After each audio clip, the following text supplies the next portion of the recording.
আসসালামু আলাইকুম রহমতুল্লাহ। প্রচণ্ড বৃষ্টি গত রাত থেকেই এখন পর্যন্ত বৃষ্টি হচ্ছে। এখন বাজে বেলা 11টা। তবে আমাদের শখের খামারের যেই ছোট্ট খামারের যেই গরুগুলো আছে, গরুগুলো কিন্তু আজকে এখন পর্যন্ত মাঠে নামাতে পারিনি। যদিও মাঠে অনেকেই গরু নামিয়েছে, দেখতে পাচ্ছেন যে আসলে মাঠগুলো কিন্তু বৃষ্টির পানিতে ফসলের মাঠ, প্রত্যেকটি ক্ষেতে কিন্তু পানি জমে গেছে। সকাল থেকে কিন্তু মুষলধারে বৃষ্টি হচ্ছে, একটা না, এখন গুড়ি গুড়ি বৃষ্টি হচ্ছে। তবে খামারের সবচাইতে কষ্টদায়ক বিষয় হচ্ছে শুকনা মাসে, যে আসলে শুকনা আছে কিন্তু খামারের গরুগুলোকে মাঠে নামানো যায়নি, তাইলে কিন্তু আসলে কষ্টদায়ক হয়। কারণ হচ্ছে খামারের গরুগুলো মাঠে নামালে কিন্তু কাঁচা ঘাস খায়, আর কাঁচা ঘাস খেলে কিন্তু গরু মোটা তাজা হয়, পাশাপাশি কিন্তু পেট ভরে, দানাদার খাবার কিন্তু দিতে হয় না তখন।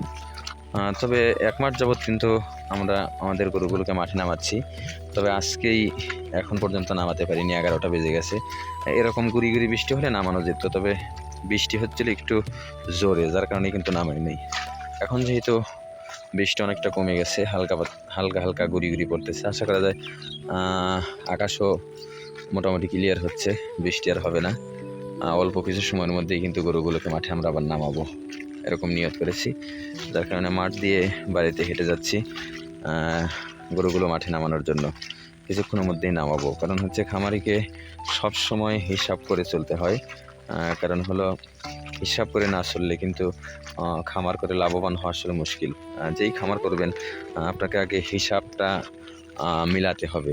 আপনি হিসাব না মিলাইতে পারলে কিন্তু লাভবান হওয়া আসলে মুশকিল। হিসাব মিলাইতে হবে বলতে, আপনি খামার করলেন, সব কিছু কিনে খাওয়াইলেন, তাহলে কিন্তু লাভ হবে না।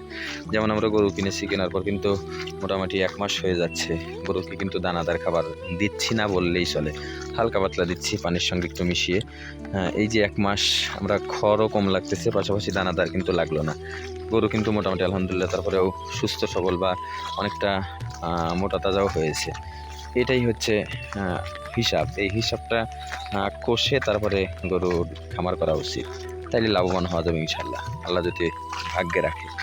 তো আপনারা সকলে দোয়া করবেন আমাদের ছোট্ট খামারের জন্য। আল্লাহ রাব্বুল আলামিন যেন খামারের মধ্যে বারাকা দান করে। আসসালামু আলাইকুম রহমতুল্লাহ।